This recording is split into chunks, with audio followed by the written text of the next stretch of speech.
It's tier list time, but this one's a bit different because I've already made this tier list. So I'm not going to make a video pretending that I'm making these tiers from scratch. Like, no, I've already made it. I've got reasons for each of these games and their placements, so I'm just going to like justify each reason in this video. So this tier list is about Nintendo Switch, the Nintendo exclusives in particular that I've played, and I've ranked them all on my Switch. Switch is my main console. These are all the exclusives I've got. And then I have like a bunch of just non-Nintendo games. Some of them are Switch exclusives, some of them are just general Switch ports. But yeah, we got a good amount here. We got like, what is this? 1, 2, 3, 4, 5, 6, 7, 8, 9, 10, 11, 12, 13, 14, 14 here. So I'll go through each of them and why I've ranked them. I've obviously played some games more than others. The top 3 are my most played. Shocking, I know. But yeah, well, let's go from now. I don't know if I want to start at the top or at the bottom. I don't know. The bottom is going to piss people off and get them to click off this video very quickly. So let's start at the bottom then. Metroid Dread is the only game that Nintendo exclusive on the Switch that I've played that I've just gone ahead and said it's a bad fucking game. I really hate this game. It's very much up there. It could be number 1 for the worst games I've played for like that full £50 price. It's probably the worst. It's either that or Assassin's Creed Odyssey.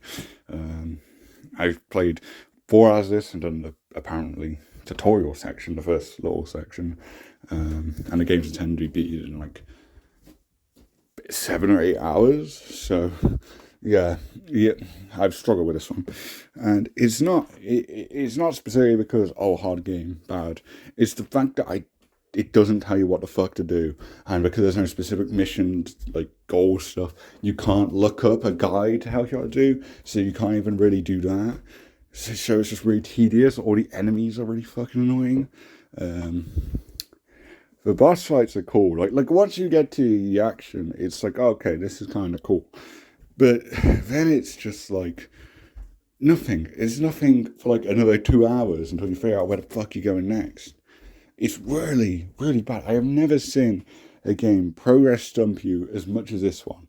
And apparently it's a newcomer issue, where this game is not friendly to new players, whereas a lot of like things come natural to Metroid players. For example, there's a lot of like obligatory like stuff for your progress that involve breaking walls that are identical to the unbreakable walls, even though there's also walls that you can like tell are like have like cracks in and whatever that you can break. See how this is confusing? I just really don't like it. Massive waste of money. And yeah, hearing that it's like it takes 7 8 hours for a regular fan to be. That tells me it doesn't have the content to justify the price tag it had in the first place. I got this because like, hey, I want to try like new Nintendo IPs. Besides the Mario stuff, I have never played any other Nintendo franchise.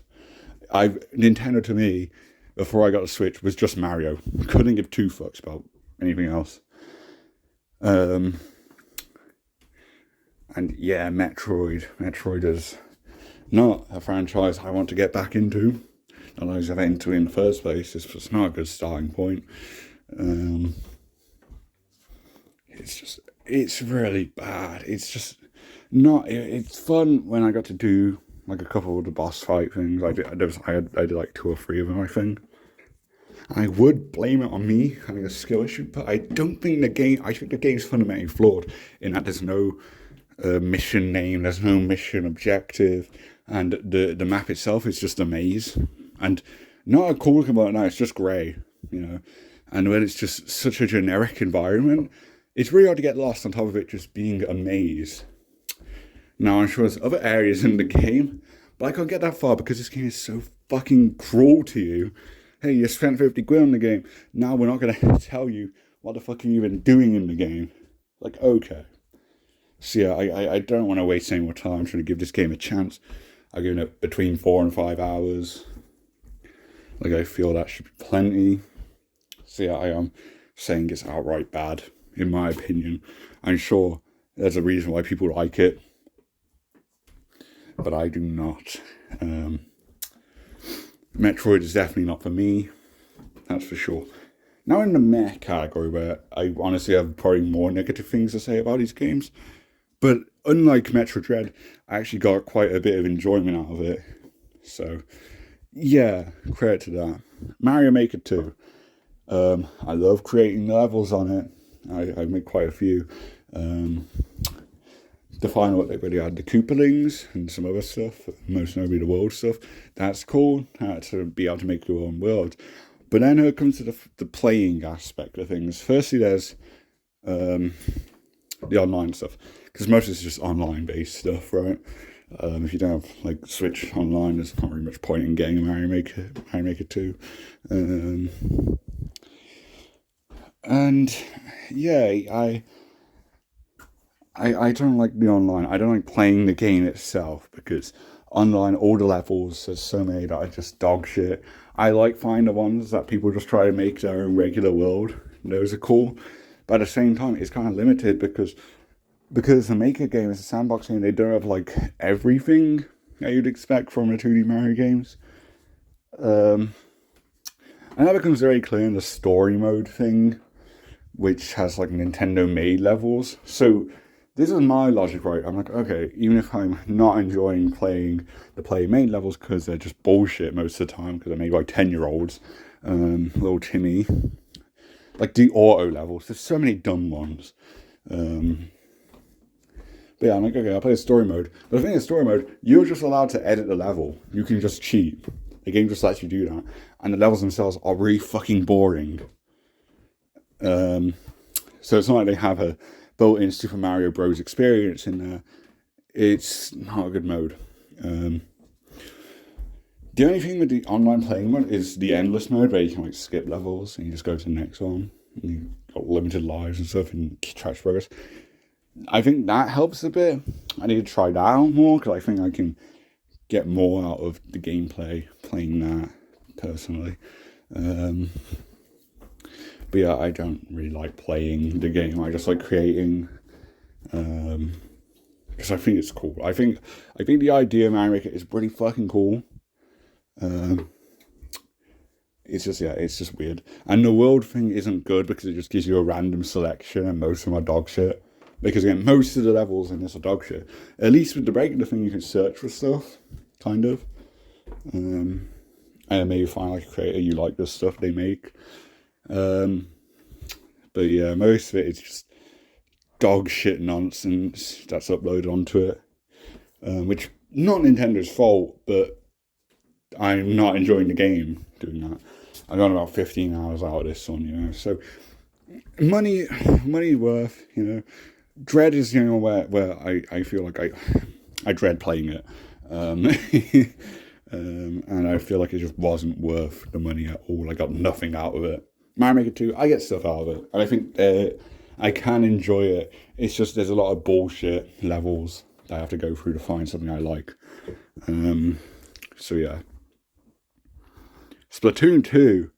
I think the Splatoon franchise is overrated as fuck, honestly. But I got Splatoon 2, which is fucking weird. I don't know what my brain is, because I got Switch for Christmas 2019. Got 4 games to go with it. Mario Kart Deluxe, because that just makes sense. You're going to get Mario Kart when you get the next new Nintendo thing. I can't imagine having a Nintendo console and not owning Mario Kart. That just doesn't seem right to me. But I got the 2 games that are in meh. And I got Luigi's Mansion 3, which is like recent release. And Mario Maker made sense to me because I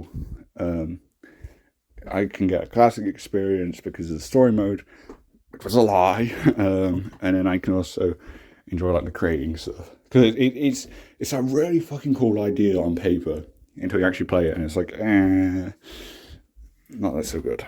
No, I couldn't tell you why I got a Splatoon game before Mario Odyssey. Before trying a Zelda game, this was the second Nintendo franchise I tried out, and I don't know why, because I'm not even that into shooters. I really don't know why I got this game, but I did get a lot of enjoyment out of it, and something I'll go back to every now and then, assuming Nintendo don't shut the servers down because they made Splatoon 3 for no reason. even though all the Splatoon games are practically fucking identical. So why would you have two on the same console? I don't know. But yeah, Splatoon 2 is the one I played. I'm not getting Splatoon 3. I'm not getting the same game twice. And it's alright. I like the online stuff. This is like the opposite of my make issue. I like the online stuff. I don't like anything else. The single player is boring. What little there is of it. Salmon Run. I mean, I guess that's also online. It's like a PvE thing, which I liked for a bit. It got boring very quickly.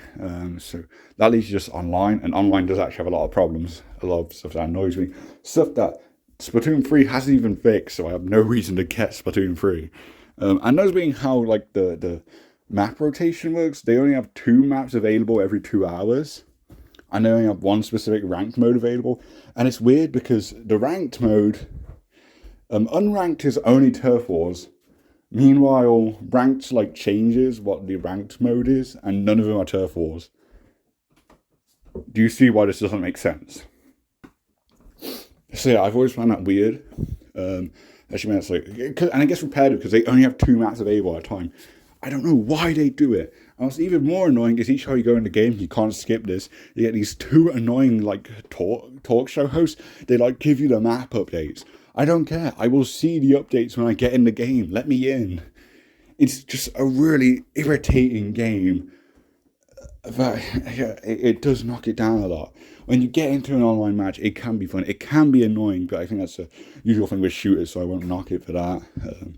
But it can be annoying. It's a solid shooter game, even though, I don't like. I think there's like 4 rank modes. I own like 2 of them.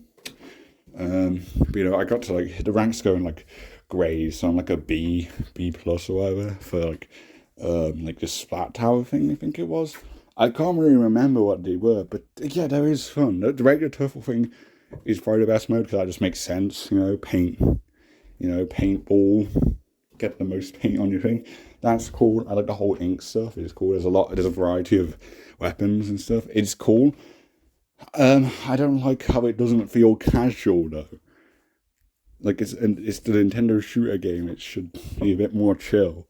Because starting out is tough. Talking a bit, I'm like level 20, maybe not even that, which I say like most people are higher than me. I've gone 25 hours out of this game. I've put a good amount of time into this. I've tried all the ranks. I even tried single player thing, although not for long, because my god, that's boring. I don't care for Splatoon lore. I just don't. The shop stuff is cool, I guess. I do find it weird how you get clothes and it gives you a literal competitive advantage when you get XP for it all. And it's all randomized. Like, I just find that weird. And also, like, weapons are unlocked to, like, certain levels, which gives you a reason to play, but then that makes the newcomers struggle even more because they can't even get what they want. Although, I think I think a good side to that is, 1, the fact that there's stuff to keep playing for, and 2, it doesn't overwhelm me. So I can get into this game. There's just so many issues that just really irritate me. And I think the DLC is just more single player stuff, so I haven't bought the DLC. I can't comment on that. But yeah, it's enjoyable. It's just heavily flawed, and I don't want to get the sequel. Now for Decent Time, which I have, which are like the games that I do enjoy for the most part, instead of being like more on the negative side. But I do have a lot of negative stuff to say. Starting with the 3D All-Stars, I'm not going to complain about the whole, they're just ports, it's such a cash grab.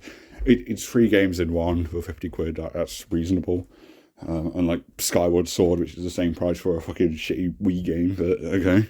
And obviously these are all iconic games. The thing is, my issue is when playing them, I realize, my god, these games are dated.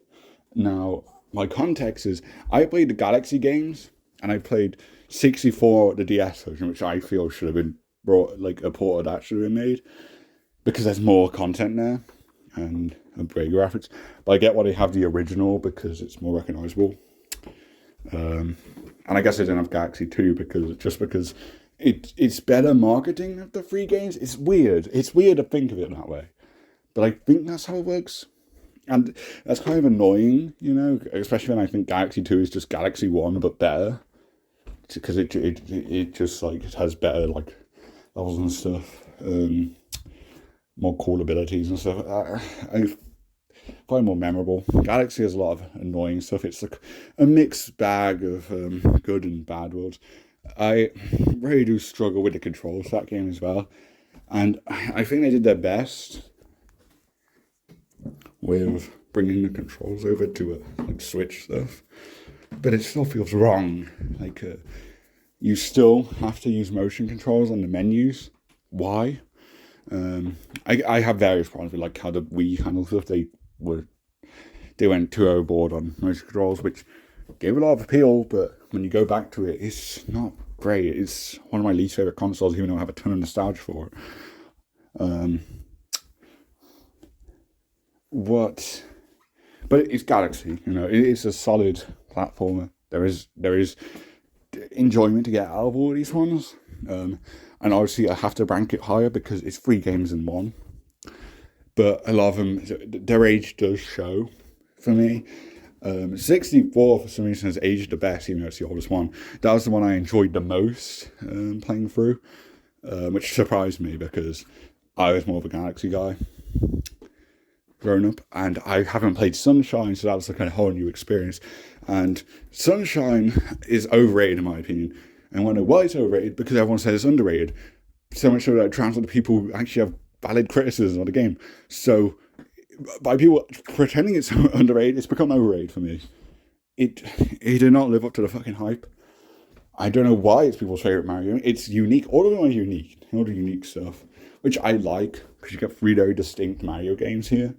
And the 3D Mario games are obviously like the main games. Are obviously the most interesting because 3D is better than 2D. Cry about it. So I'm definitely happy I got this game, especially since it's like limited time. Although it's probably easier to get anyway because they must have made a lot of copies of this.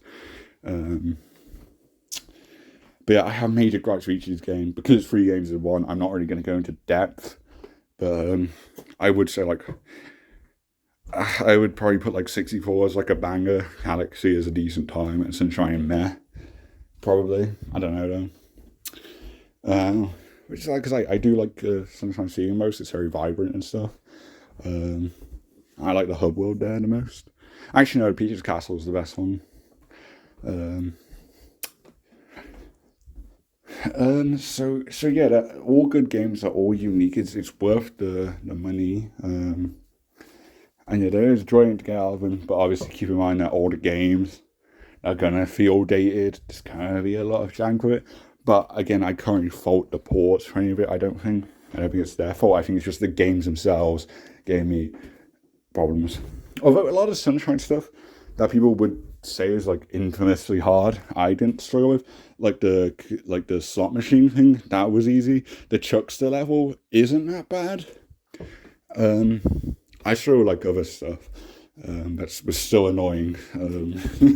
So I guess I'm really thankful for that. I don't know. But yeah, it's a decent time, obviously. You're going to get your money's worth out of this. So yeah. Next is Breath of the Wild, which I think is overrated as fuck again. I do like it though. I do like it. This is the first Zelda game I played, the only Zelda game I've played. I'll probably get Tears of the Kingdom. I was quite critical of it up until the 3rd trailer, because everything before, they weren't showing anything. And when it's that close to the release, I thought, oh, they haven't actually changed much, have they? But no, the 3rd trailer, I'm sold on it. That's like one of the fucking coolest trailers I've seen. So good job, Nintendo. You managed to want to get a sequel for a game that had major problems with this one, which I hope are fixed. I don't know for sure yet, but please have an actual ending this time. Breath of the Wild has the worst ending in any game I've played. It doesn't end. It does not fucking end. The entire game is preparing for the big Ganon fight. Like, that's something you could do from the start of the game. The entire point of the game is just get ready for the Ganon fight. That's all you do in the game. There's like 4, 5 separate like main quest stuff. You have the King Hyrule stuff, and it's like the tutorial bit, which I kind of hated because I was just trying to get out. I was trying to like climb down a thing, and I realized you can't, and I didn't know where I was going. Again, probably should have paid attention to the dialogue. I don't think I did, and I went into it blind because apparently it's a better experience if you're going blind. I don't believe that anymore. But yeah, it's enjoyable. The open world is obviously very good. I don't think it's one of the greatest open worlds personally because there's not actually a lot of unique events going on, and there's not many unique enemies. There's lots of forms of the enemies, but like enemies overall, it's like 10 total, and that might be me being generous. You see a lot of goblins, but the thing is, all the enemies are good. The bosses are a bit shit, especially the final one. Calamity Ganon is probably the worst final boss in any game. Again, that really did sour me on this game. That ending, it's the first the castle section is really bad, just because you can skip over a lot of stuff. The freedom stuff does kind of become an issue there, because I would just skip through like all these stuff, like find the islands, what are they called? The OP motherfuckers. You can just use like that glider ability and get out of everywhere. Once you get that divine beast ability, you can just get straight to the boss. And then if you did all the divine beast stuff, it takes away half his health anyway. That's like, okay, you're rewarding me for doing this stuff, but now the boss fight doesn't feel that great when I've been saving a bunch of weapons for it, which was all meaningless because once you beat the boss, the game doesn't end. The save will just take you back to before the fight, meaning you've just gone through the castle, use up resources to get to this bit, only for fighting Ganon to do nothing. That is such an unsatisfying way to end the game. Just like if you get nothing out of beating the boss, there's no point of doing the main objective. There's no value to it. At least with like the divine beasts, you got rewards out of it, and yeah, those are like the only main like quest things besides going to the castle. Other than that, there's the heart of the tutorial stuff which I mentioned, and going to that one village to meet Impa, and that's it. Because Impa tells you about the divine beast, you go to the divine beast. Obviously, open world space between each of them, so there's a lot to do there. Like I've got a lot of hours out of this, less than 100. It's like 70 something, I think. But yeah, that's a decent amount of hours. I did enjoy it. I do enjoy exploring it. But yeah, there's not a lot of like crazy unique events going on. It's not like fucking Red Dead 2 where there's like actual like unique events going on that just happen around the world. Like the world doesn't feel that alive. There's a lot of annoying stuff like rain. But I kind of like it because you can't climb stuff and the rain will just make you slip down. I kind of like it because it does make the traversing from like to your next objective, like it does make it quite a good experience. But all the goals just aren't fun. The divine beasts aren't fun. They're annoying puzzles. I hate when games that aren't puzzle games just throw in puzzle stuff, and they weren't good puzzles anyway. Say that much. And yeah, they just weren't fun. I like the feeling of them. I didn't like the bosses. I didn't like any of the Blight Ganon bosses. But you get the rewards at the end, and I like the journey to get to the area where you do that stuff. So yeah, I just didn't like the actual Divine Beast stuff itself. The power-ups you get are cool. They're quite overpowered. I guess that's the point. So yeah, I can't complain. And you don't truly have freedom because a lot of stuff you can't go to, without like certain things, like the fireplace, with the volcano stuff. You will just die if you don't have the right armor. And the thing is, you have to get inside to get the armor, which for me it was quite a fun experience actually because I had to like keep healing myself as I was going through to get to the village. I don't know if that's the intended way to do it, though. See, I guess it's the core of the creativity of the game, the freedom of the game, is that you can do this stuff. But I find it weird, personally, because I'm like, because I feel like I've cheated. I feel like I've done something wrong. to this day, I don't know how you're supposed to get there normally. Because surely what I did isn't the normal way. But I don't know. I really don't know. Never got the Master Sword, because I went all the way to find it. And then it was like, you don't have enough hearts. Yeah, like, fuck off. Don't care. And the Master Sword breaks anyway. So, yeah. I don't like the durability stuff. I really don't like it. If it didn't break, if literally everything didn't break so quickly, then I'd be more up for it. But yeah, and then you save stuff and you don't really get rewarded because there's nothing worthwhile to save anything for.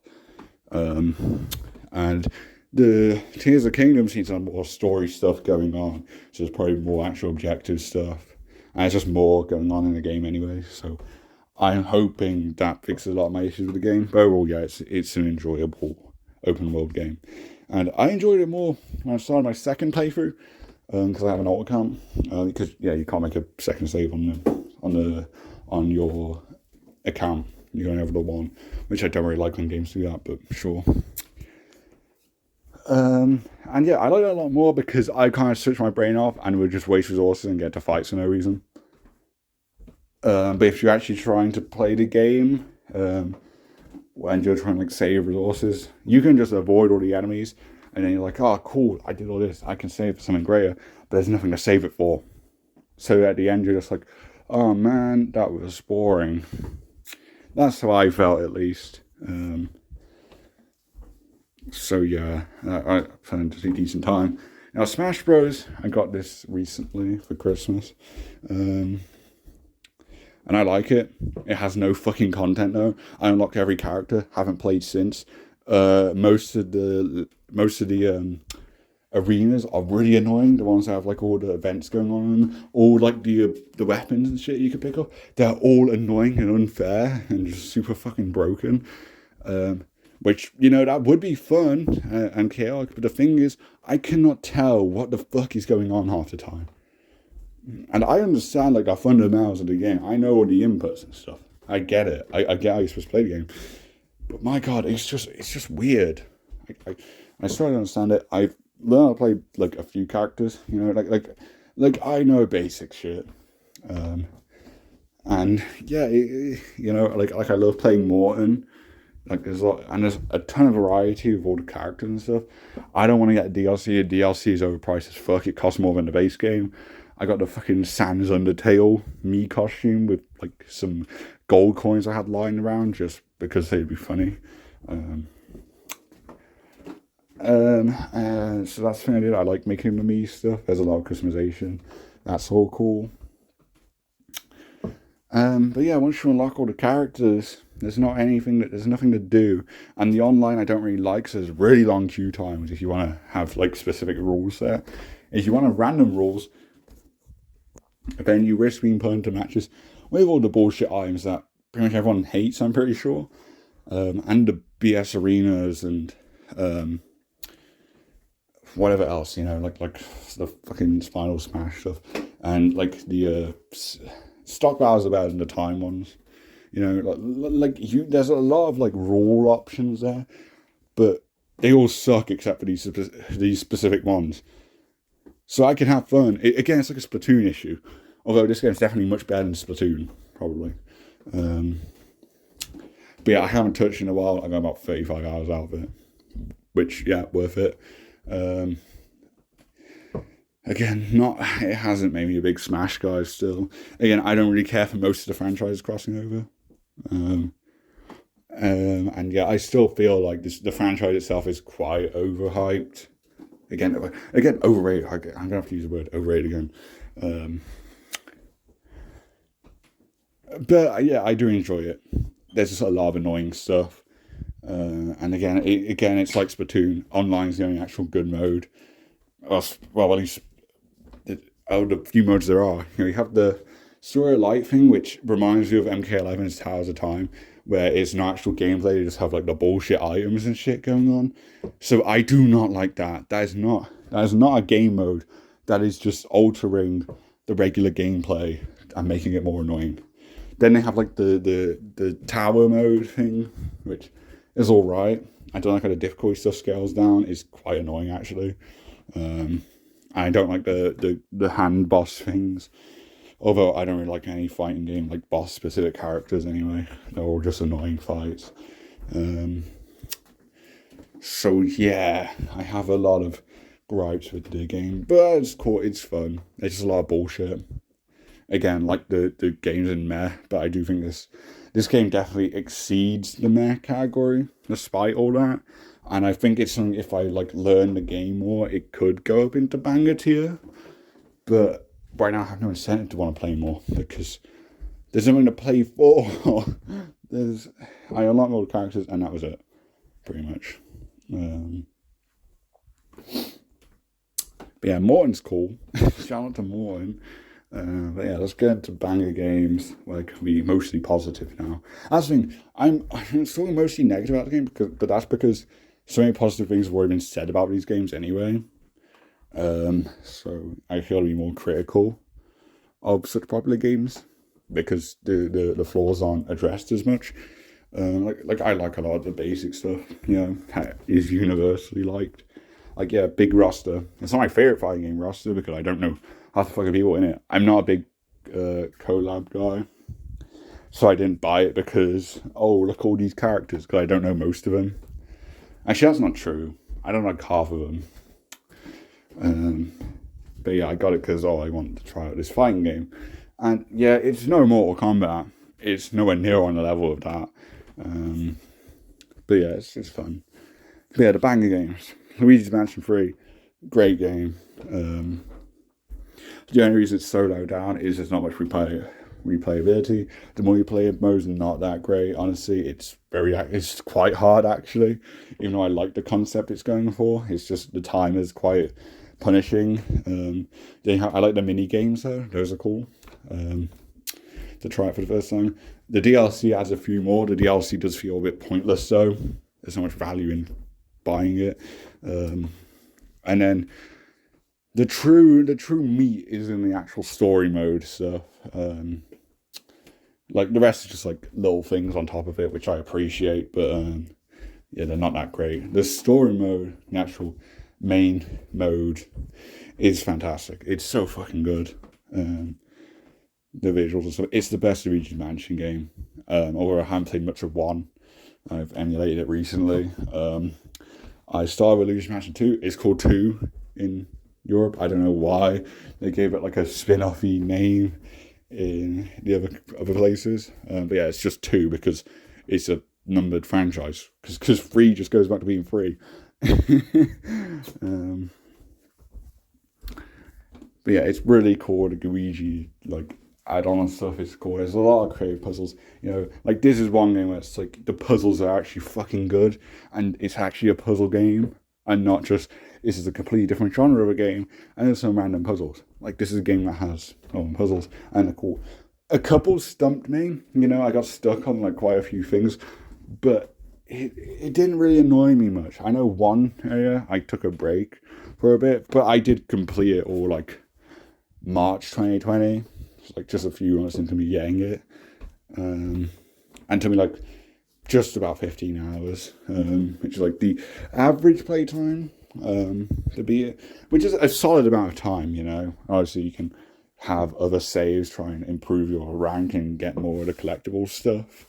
There's a lot of stuff there, and obviously there's a little multiplayer things, so there's some add-on stuff, and I know the DLC adds costumes, so that's funny.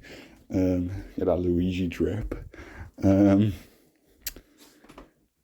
But yeah, it's good. But yeah, it is quite short. But still with the money, like that's still enough content. And again, you can obviously replay it if you really like it. But I haven't seen much value in doing that. But I probably will inevitably start a new save because it's that good. When I get nostalgia for it, inevitably. I love all the ghost stuff. It's all just fun. It's really good theming once again. King Boo is the coolest Mario villain, as per usual. If we don't get a Mario movie sequel that doesn't have King Boo as the final boss, I will be very disappointed because King Boo is like the absolute Chad of Mario bosses. Bowser's like more of a joke, but King Boo, like shit's serious for King Boo. So yeah, I like the story stuff. Obviously, it's a Mario game. There's not much story, but I do think like the King Boo lore is just cool. I just think he's a very cool character. Professor Egad is obviously fucking goated. He needs to show up in more stuff. He's so good. He's supposed to be in Mario Kart DS, and according to like the files, and probably the Polgus was meant for him, probably. So that's a shame we never got him. So yeah, Egad for Mario Kart 9 or 8 Deluxe, because there are more characters to come. So I don't know. But yeah, it's just a good time. It's a good game. But yeah, so that's why it's at the bottom of Banger, just because not many hours to get out of this one.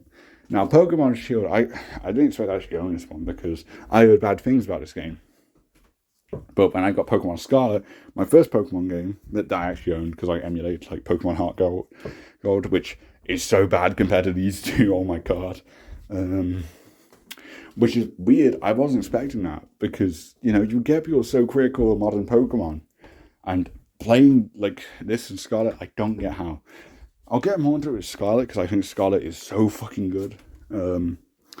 Shield is definitely a tier below that, but it's still off and up. I'm still in the middle of my save. I've done like over half the gyms. I'd finished the fairy one. I think that might be the fifth one. Yeah, it's the fifth one actually. Yeah. So I have gone a decent amount of time in it, like 30 hours, I think. I don't even know actually. But it's good. It's very good. It's the best looking Pokemon game graphically. I love the vibrancy of it all. The Pokemon models are as good as Scarlet. They share models there, I think, at least. I'm going off of what Quagsire looks like, and it looks the same in both games. So, yeah, it's just very cool. I like the theming, the Galar region stuff. British. I like it. It's funny. The characters aren't like, which I didn't expect because I don't think they are in any game besides Scarlet. The characters are quite annoying. Even then, Scarlet does have annoying characters, but Scarlet is less annoying. Shield, your rival Hop, gets really in your fucking face. You have to battle him so many times, and only the latest battle I did was the only time he's actually been challenging. He's just obnoxious. He just brags all the time, and then he gets beat by BD, who is another annoying character. He is the generic, fucking edgy, oh yeah, I'm your rival guy. Hop's our rival, so BD's existence in this game is entirely irrelevant. Obviously I haven't completed the story, but I don't think I'm going to turn around on these characters. Hop's undergoing some fucking arc, but he's been so annoying that I don't care about him anymore. I like his brother, Lee. I think it's cool that you start meeting the champion. I think that's quite cool. It gives you a connection to him. So I appreciate that. I like the Galar region. I like his design and stuff. There's some weird lore that with the fucking sword and shield shit, which I don't care about. I just don't care for the story in this one. Which, again, it's not gonna knock it back much, but when you do have forced dialogue and the game handheld holds your hand a lot, not handheld. It holds your hand a lot, which is quite annoying, especially when I just started playing it after playing Scarlet, which is open world freedom to go wherever, full freedom, once you get through the tutorial bit, which is quite lengthy, but it's worth it. So yeah, it's good though. The Pokemon battles are good.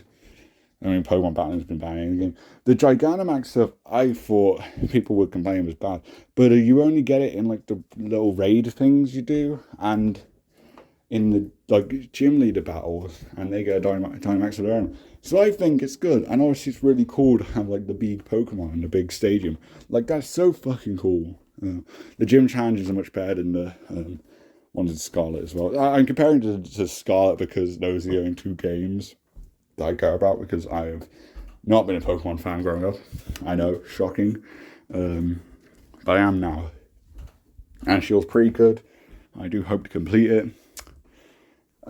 So yeah, it's a banger game, but I do have some minor like gripes with it being tedious, which I feel is a typical Pokemon thing, which hasn't really been solved until Scarlet. A lot of it, at least. So yeah, next we're in the top 6 here. Yoshi's Crafted World. This should not be this high. I will put that out straight away.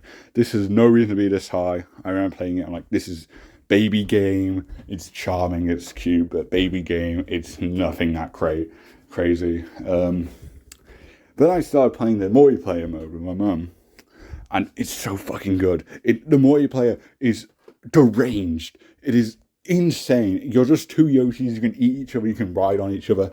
You can do just weird shit. The gameplay is clearly not built for 2-player. Like, there is some absolute chaos.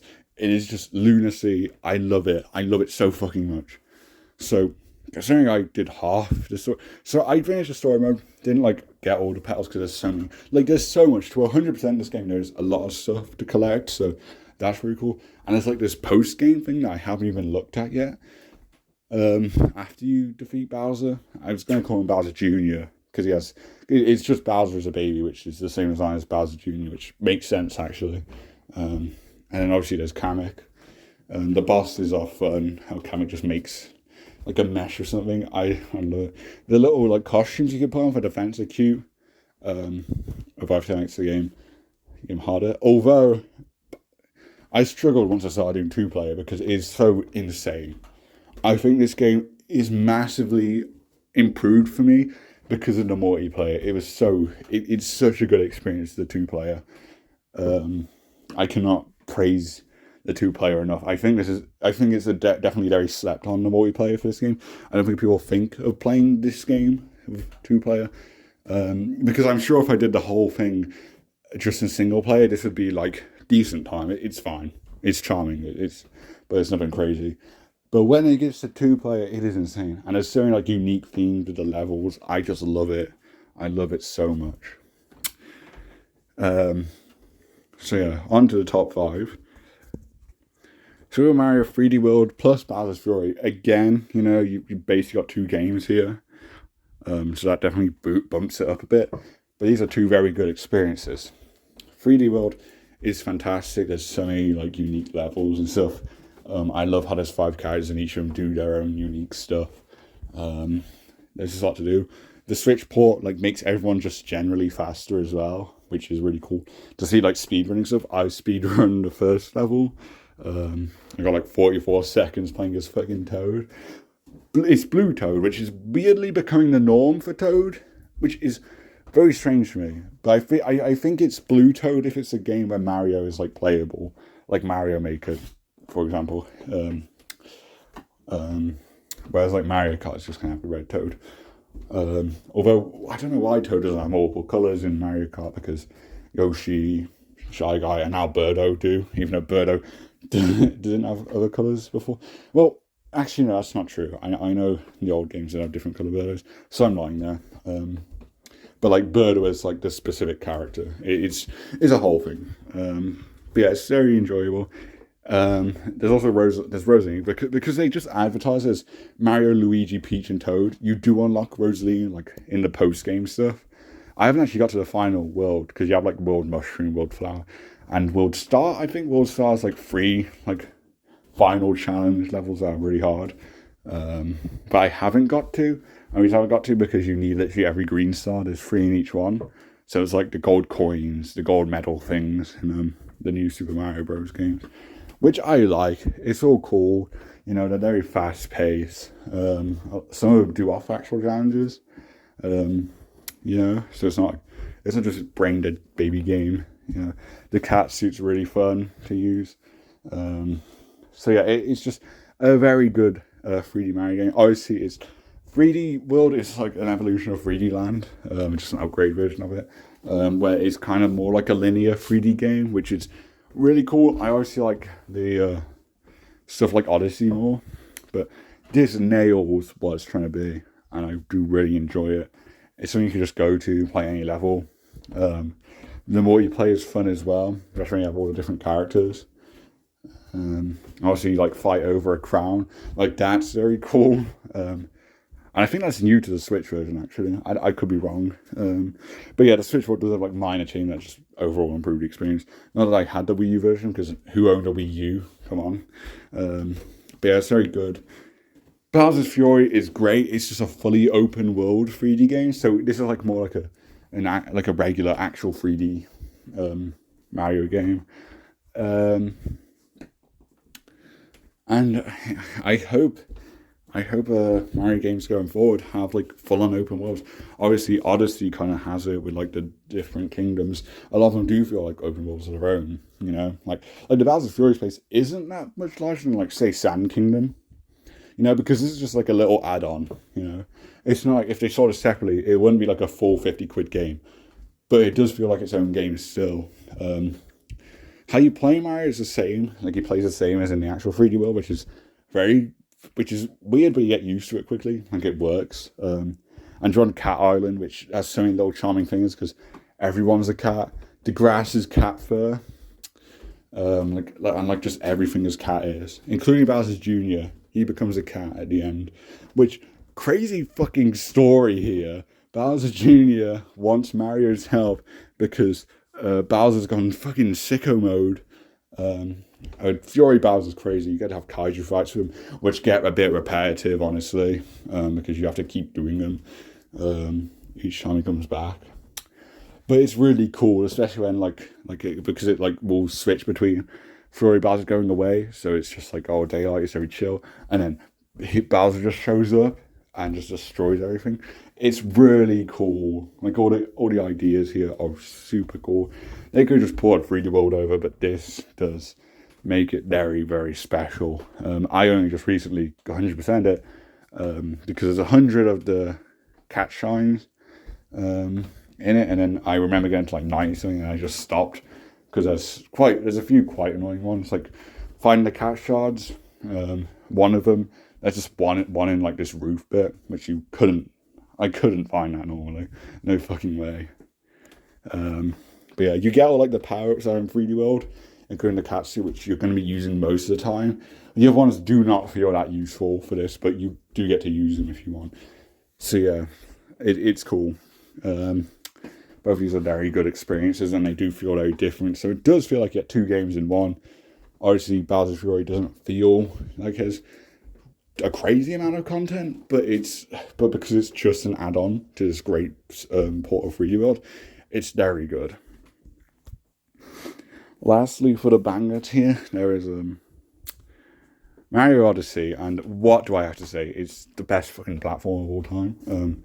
There's so many kingdom stuff. There's an obscene amount of unique moons to get, and then you can even like buy more, so you can get coins and stuff.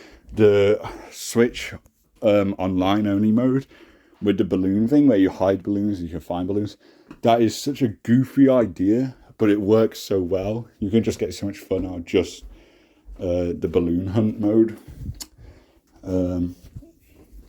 So yeah, I really do adore this game. I've done like 3 fucking saves for it, 3 different saves. I only 100% one of them because it's just so much, but you do just want to keep going and playing it again. It's such a good game. Everyone wants a sequel to it. I feel like it's too late to get a sequel. I feel like we would have known about it by now if we were. I feel like if we're getting another 3D Mario game, it will just be a completely different thing rather than getting like the equivalent of a Galaxy 2. I might even get one on the Switch. I feel like the Switch has a lot of life in it. I know people are demanding for new console, which feels unnecessary. I don't want to I hate having to splurge money because they made a new console that like only slightly upgrades things. At least with Nintendo, whenever they do a new console, it does feel unique. It does feel worth it. But at the same time, I don't want the Switch to be replaced. So if they do a new console, I feel like it's just going to be the Switch 2. I feel like Nintendo at this point has to go with like the same formula Xbox and PlayStation do, where you just make a new version of the same console, rather than going crazy and going from N64, GameCube, Wii U, which isn't like the Wii at all, even though it does share a name, and now there's a Switch. The Switch is so successful that I feel you have to continue to have something like that, and I feel like you need to have that backwards compatibility if you do make another Switch console, which is what PlayStation, Xbox do anyway. Like every title from the previous gen is available on that one, so that's cool. I feel like if we're talking about like a new Switch game, Switch console even, it needs to be like that. And the only thing that they need to change with the Switch is just make it more powerful so it can run more games. That's literally it. So I get why people want a new console for the sake of that. But again, there's such a good library as is on the Switch that I can wait for it. I don't want us moving on to like Switch 2 exclusive games, because no. But I digress. Mario Odyssey is so good. I don't have much to say because it's just so good. But everything that I could say has already been said. It's just such a good game. There's so much variety. There's so many unique little things. It's such a step up from the previous 3D Mario games. Especially now I play 3D All Stars, I'm like, my god, this is a crazy step up. Obviously, would have been like a literal decade since there was a Galaxy game, but still, it's very good. Cappy's awesome. Just a perfect game. Which could say I should put in the best, but I don't know why. I probably should have put in the best here actually. It's just because I have no real complaints about 3D World and Odyssey. I have like literally no criticism. Really. I mean, that's severe at least. I know there's like obviously going to be some annoying moons or shines to get, but that's about it. So yeah, the best tier here. I think the 3 games here are the top 3. I just think that they're just so fucking good, that they just deserve their own tier. 2 Mario games we just mentioned are pretty good. Pokemon Scarlet, incredibly overhated. I'm not going to call it underrated because it's sold so well. Pokemon Scarlet and Violet. I put Scarlet here because I have the Scarlet one. Like how I put Shield here because I have Shield, not Sword. And Scarlet's so good. It's so good. I don't know how Pokemon fans aren't happy with this. This is by far the best one I played, even though I've only played 3. But this is clearly going to be my favourite one. The open world stuff is so good.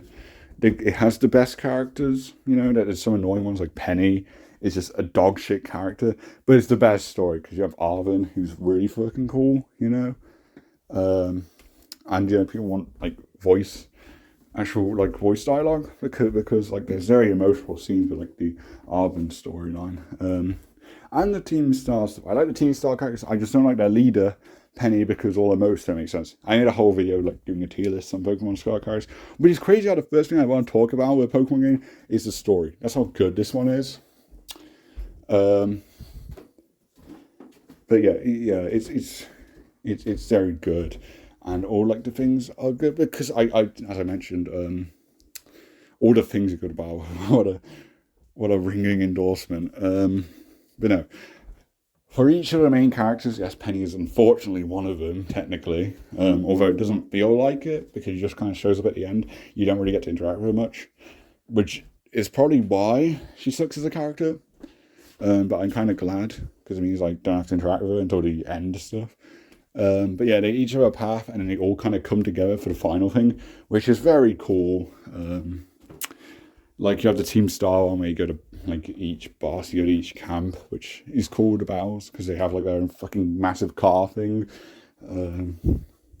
powered by this engine Pokemon. All the new Pokemon are really cool. There's 400 in this game, which is plenty, more than plenty, and there's going to be more for the DLC that we know of, which will probably be 600 and whatever because I think that's what Shield did. I need to get a DLC for those games eventually. Yeah, Scarlet's so good. I got over 100 hours into it. I've 100% completed it, which for a Pokemon game is fucking crazy because that includes like all the trade evolution exclusives, both legendaries.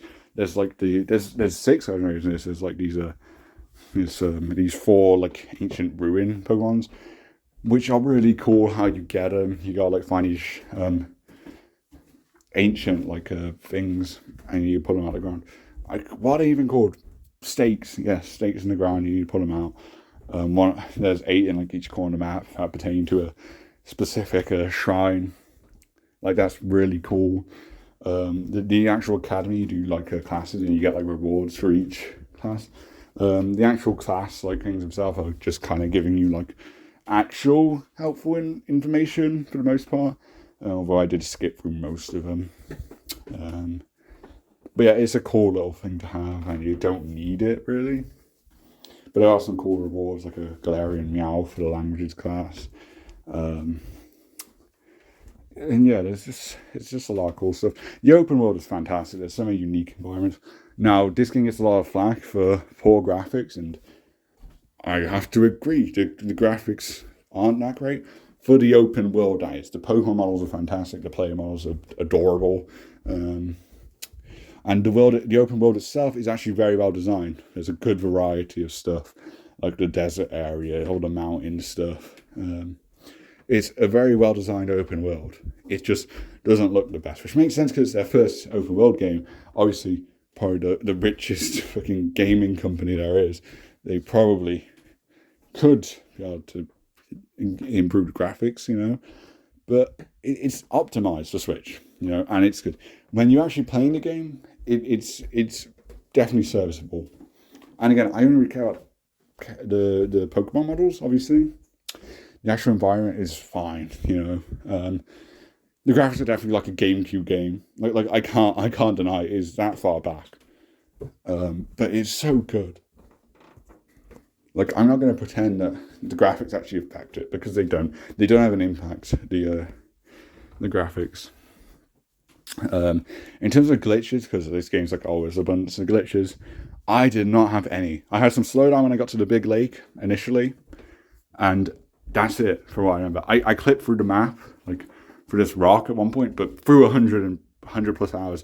There's less glitches than I'd get in most open world games, honestly. I found more glitches in Breath of the Wild, right? Like this game is not as bugged as people think it is, and it runs well. Again, I didn't have the slowdown issue. I don't know. I'm not gonna act like these issues don't exist because there's footage of them, but I have not encountered them, so my experience was really good. This game is just a massive step up to what Pokemon has been before. And I can't wait to see the next Pokemon game to do this, because I really, really do love Pokemon with this like open world thing. I'm a big fan. I'll probably have to try Legends Arceus, or however you say his name. That's probably the next Pokemon game I have to try. I don't want to try the Let's Go games because they do seem dog shit. And the Brilliant Diamond, Shining Pearl games, because I can just emulate them, right? And emulating them is better because you can get like a fast forward option and stuff, which I couldn't play Heart Gold without the fast forward thing. So I feel like the games before, like the older games, are just unbearably slow. But Scarlet especially has a good pace. Shield it can be quite slow at times, but it's overall bearable. Scarlet just runs well. It doesn't like drag out anything. The Terra Raid battles I think are just dog shit. They give you really cool rewards, so I spent a lot of hours doing them. Like, you have limited time ones, which reminds me, there is one right now I think that I should do. Like doing ones for like very powerful star Pokemon that aren't actually in the game yet. I don't know when the transfer feature for like Pokemon Home compatibility is coming out. I thought it would have been out in like March. I don't know why it should take so long. Honestly, but it doesn't matter. It's fine. It's just very good. I just don't like the Terry Pop thing. That's the one thing that I'm like, yeah, it's a bit shit. There's a lot of lag. It doesn't make sense. Like, when the turns happen, like, you'll have the thing you're battling have its turn before you even get another turn, because there's just so much like issues. I don't understand how it works. I couldn't tell you. And it's just a lot of irritating stuff, like the AI ones that pretend to be actual players, and they will just pick a random fucking Pokemon that's not actually useful for the battle. It's quite scuffed, but you get good rewards out of it. I just don't enjoy doing the battles themselves. It is definitely a grind in that regard. Yeah, the actual game itself is good. I played a few online battles. They seem fun. I want to get into doing that more. But yeah, the trading's good as well because you have like specific like trade codes. I know Shield has it too, but that definitely helps a lot with completing the Pokédex, getting like the other version exclusives. Because I don't like version exclusives, but I think kind of Switch games to it with like easy access to trading, the home transferring stuff. There's enough alternatives that if you have like, well, obviously if you have Switch Online, that is, but it's fine. So yeah, this is a good game. I'm out in, so I will move on. Animal Crossing: New Horizons. It's an Animal Crossing game. There's a lot of tedious stuff. I can't lie, but this game is fucking magical. It is. I have an insane amount of nostalgia for it because it came out during the COVID pandemic, obviously. So a lot of people got it then. I did. I got I have a digital copy that's like 10 gigabytes, which isn't ideal, but you couldn't get a physical copy at a time. It's something like that where it's like I need this game ASAP because it looks so fucking good. And I didn't care about Animal Crossing before its release, but I got on like 4th April, so like just a few days after it released. Not the 4th April, 2nd of April. It released like 28th March or something, I think. And yeah, it's such a good game. All the updates, like up to the 2.0 update, have added a lot as well. The game actually feels complete. I like the DLC with the Home Paradise thing, which I bought it. I haven't actually gone that far into it. I need to properly get into it again. It's quite hard to get into the game after like your initial while because it runs on real world time. So there's a lot of like tedious tasks and stuff. But it's charming with Animal Crossing. But when you're trying to play it for a while, yeah, it does actually begin to feel tedious. But I think this definitely has more quality of life stuff than other Animal Crossing games.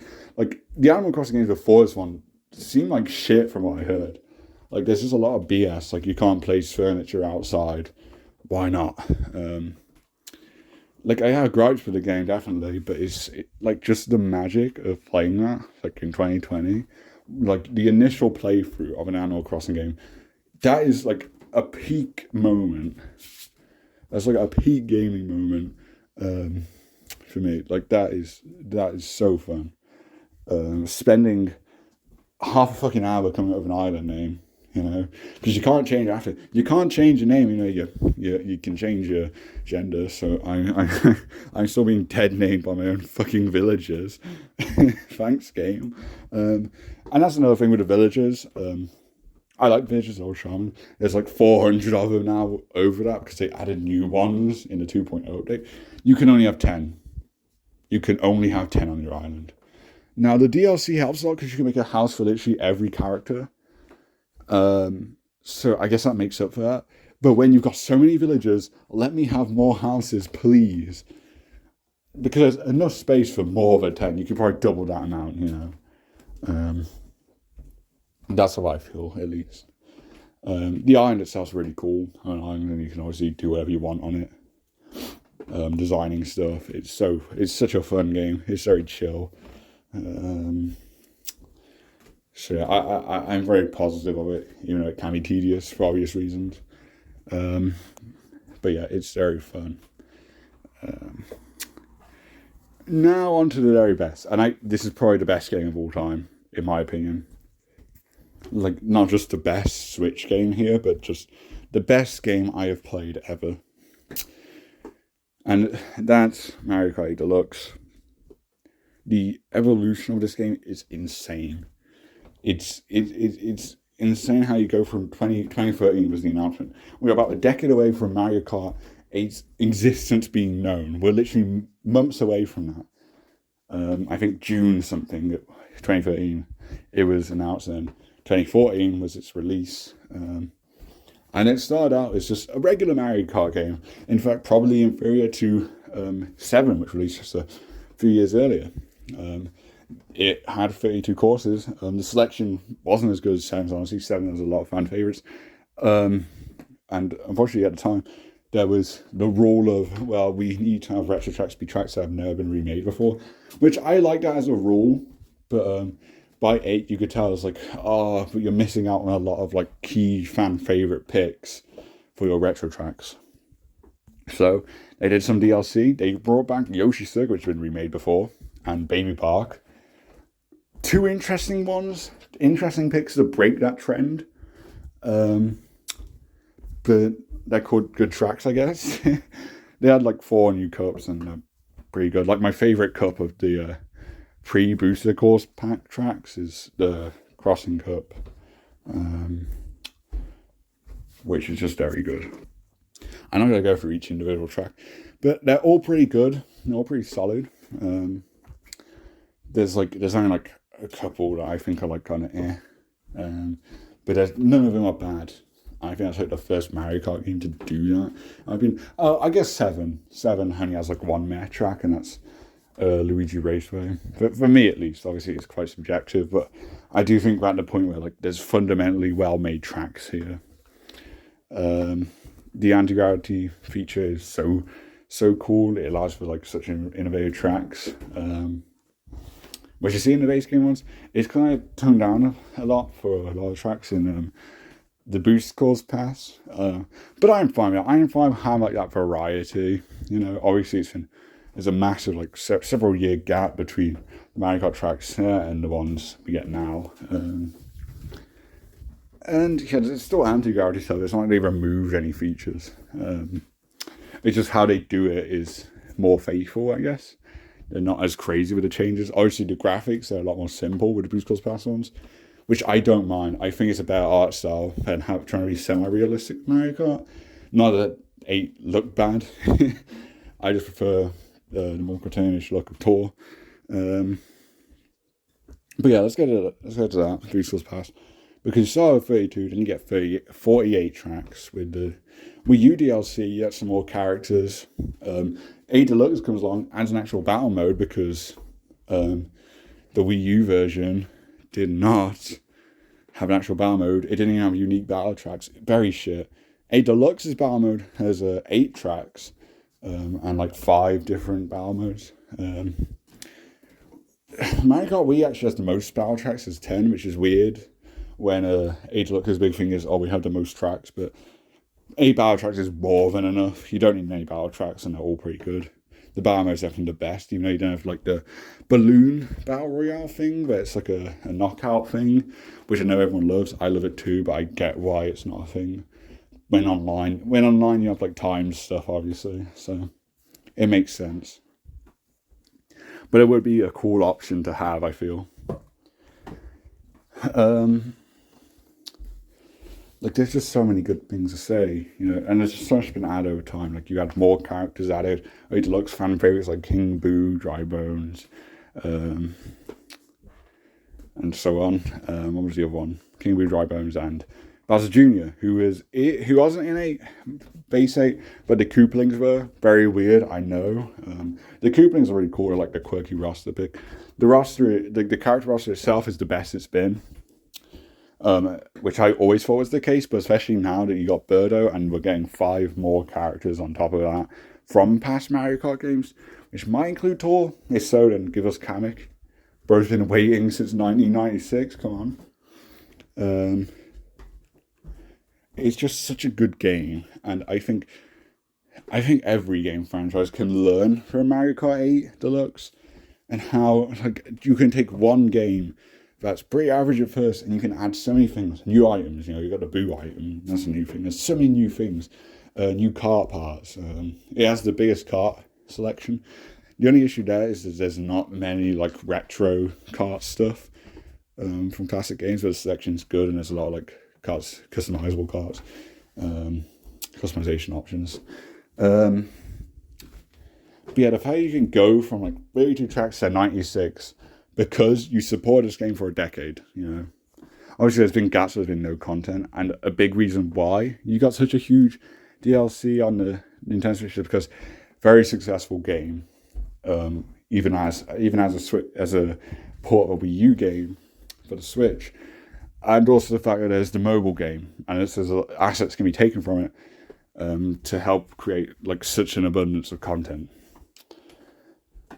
But I think every game could learn from this, where you could just keep their games going, keep your current game going, don't abandon it, because you can make something very great if you stick with one game and add so much content.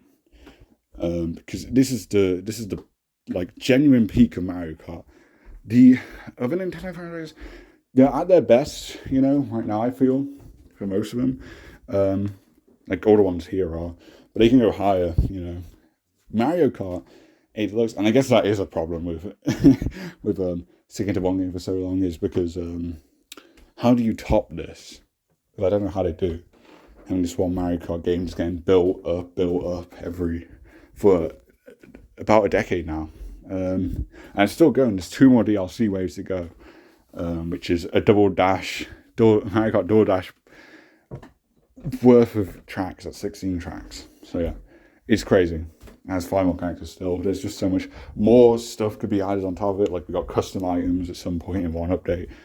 There's just so much.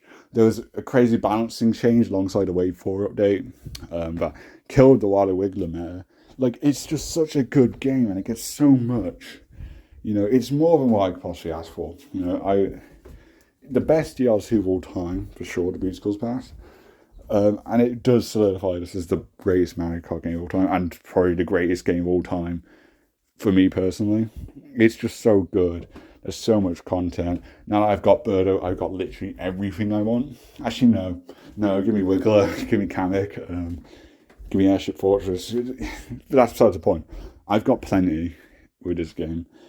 It's so worth the DLC is so worth on top of it, even if you're paying like 70 quid total. Like it's a game worth that price. So yeah, I love Mario Kart Deluxe. It is fantastic. One of the best multiplayer games as well, of course, is Mario Kart. So yeah, and where you got custom items, you got frantic items. There's so many options. There's 200cc. That wasn't even a thing before. Like, there's so many things that you don't even realize is just completely new to the franchise with 8 Deluxe. And, well, just Wii U 8 even, because so like 200cc wasn't even in base 8 before. The double item thing was an 8 Deluxe thing, which the single items in the Wii U game was bad because you would get a coin, and even if you held items behind you, it still counts holding it. Like, the Wii U version of the game was balanced horribly. Like I would not call that like a very good Mario Kart game beforehand. It's solid, but it takes until like 8 Deluxe make it really phenomenal. Iron out its flaws. And now with the Bootskulls Pass, they've just added more stuff than we even needed. It is insane. We didn't need more tracks. 8 Deluxe already had the most tracks in the game with the 48 tracks. And they doubled it, because why the fuck not? Like, it is insane. I love this game so much. And just the excitement for, like, waiting for each wave is so good, especially now that we're waiting for, like, new characters. The reveal of Birdo in an otherwise disappointing Direct was crazy. That is a reveal I want from, like, a Mortal Kombat game, which they won't do. Seeing Birdo in an actual Mario Kart game, tour doesn't count. Seeing her for the first time since like Wii, which released in 2008, like that is huge. When you weren't expecting any more characters to be added, like that is crazy. With 9 colors, there's just so many things I can praise. I can just go to so many different things because this game has so much content that there is so much to touch on. Time trials, there's double the amount of time trials that you normally get, because you get time trials for 150cc and 200cc. Like, there is just so much. It has to be the best game on the Switch, in my opinion. I love it so much, and it absolutely deserves its praise. And I'm glad I got the Bootskulls Pass. I'm glad I got new characters, because I think it really is making it undeniably the best Mario Kart game. So yeah, that's my tier list. Thank you for watching this video, and I'll see you in the next one. Bye.